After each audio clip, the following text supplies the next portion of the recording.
Бүгін туған жер алтын бесігінің аясында Өскемен қаласына Тарбағатай ауданынан ярмарка өткізіп жатырмыз.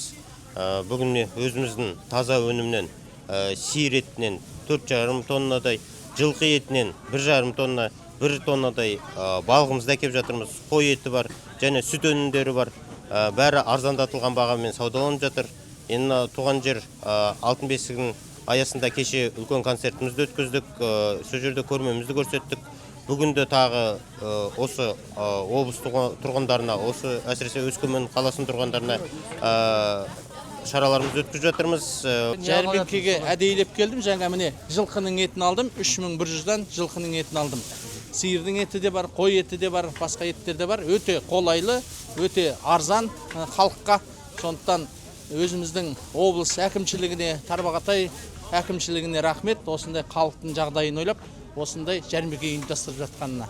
Тұғыл ауылынан 1 тонна балық алып келдік. Бізде әртүрлі балықтар бар сатылымда.